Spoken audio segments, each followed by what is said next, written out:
Welcome back to Judgment Decision Making. I'm Dr. Padilla. Now we're going to talk about the dark side of metaphors. Our brain's confusion of the metaphorical with the literal literally matters. There are numerous ways to get someone to think that an other is so different that they barely count as human. But as propagandists have long known, if you want to get someone to feel that an other hardly counts as a human, there's only one way to do it: engage the insula. And the surest way to do that is with metaphor. I'm going to show you this brief clip that lays out some of the context around the Rwandan genocide. German and then Belgian colonialists had traditionally favored the minority Tutsis in Rwanda. The Hutu gained power after Rwanda's independence in 1962. Half the Tutsi population fled, and a government campaign of hatred against them intensified. Extremist radio stations called Tutsis cockroaches and urged their extermination. Finally, the bloodlust exploded. On April 6, 1994, after the death of Rwanda's president in a suspicious plane crash, the government's targeted mass murder of Tutsis and moderate Hutus launched with chilling precision. In a nation of only 7 million people, 800,000 to 1 million were beaten, shot, and hacked to death with machetes. 6 men, women, and children slaughtered every minute of every day for 100 days. One of the ironies with the Rwandan genocide was that it was actually quite hard to distinguish who was a Hutu and who was a Tutsi. And it was unclear if they were actually really separate to begin with. So it required having an ethnic identification card to prove which group that you were a part of. And one of the most horrific acts of this particular genocide was that a local Catholic priest gave sanctuary to around 2,000 people. Many of them were his parishioners. And then he led the Hutu militia in the killing of all of those individuals in his church. They bulldozed the church, and he shot people that were trying to escape that church. And one of the beginning sources of this and many different types of atrocities begins with dehumanizing propaganda. So in their radio broadcasts for a very long time leading up to this, they would use language like stamp out the cockroaches. The cockroaches are planning to kill your children. The cockroaches, the supposedly devious Tutsi women, will steal your husbands. The cockroaches, the Tutsi men, will rape your wives and daughters. Stamp out the cockroaches, save yourselves, kill the cockroaches. They had a systematic policy of making sure that the Tutsi individuals were seen as subhuman. They were cockroaches, which are disgusting, and they needed to be stamped out. The tools of propagandists of hate are pseudospeciation, which is the tendency of members in a group to be considered of outgroup to have evolved genetically differently, to be of a separate or inferior species to their own.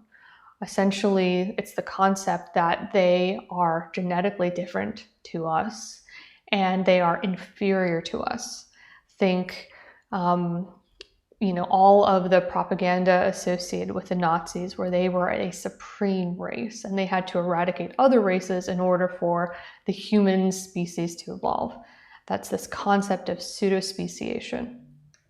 The next is dehumanization, which is to deprive individuals of human qualities, personality or dignity.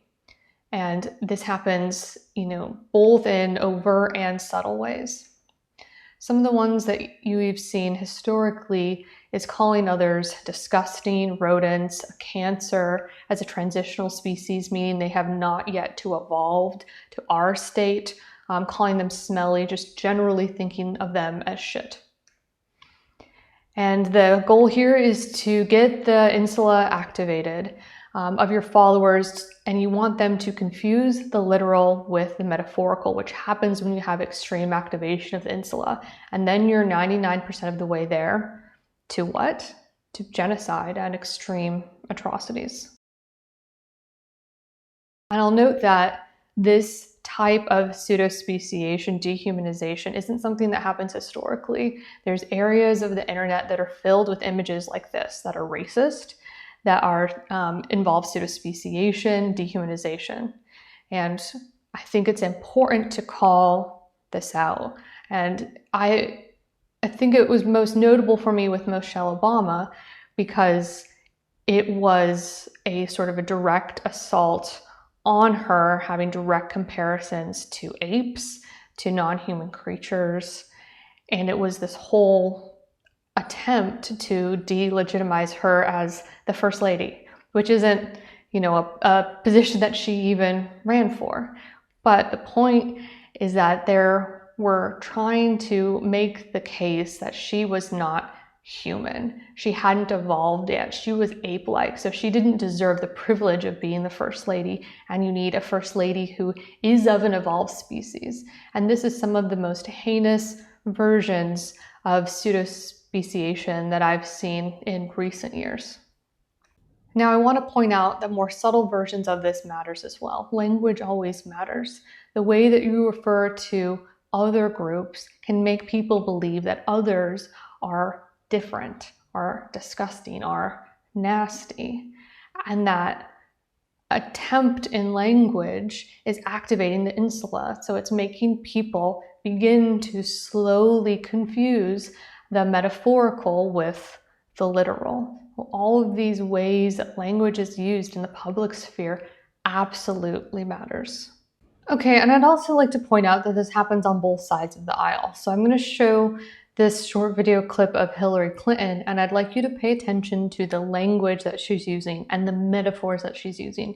You'll hear some terms like super predator or brought to heel, and I want you to think of, are there circumstances where she's using language that is making people seem like a different species or dehumanizing people? We need to take these people on. They are often connected to big drug cartels. They are not just gangs of kids anymore. They are often the kinds of kids that are called super predators. No conscience, no empathy. We can talk about why they ended up that way, but first we have to bring them to heel. And the president has asked the FBI to launch a very concerted effort against gangs everywhere.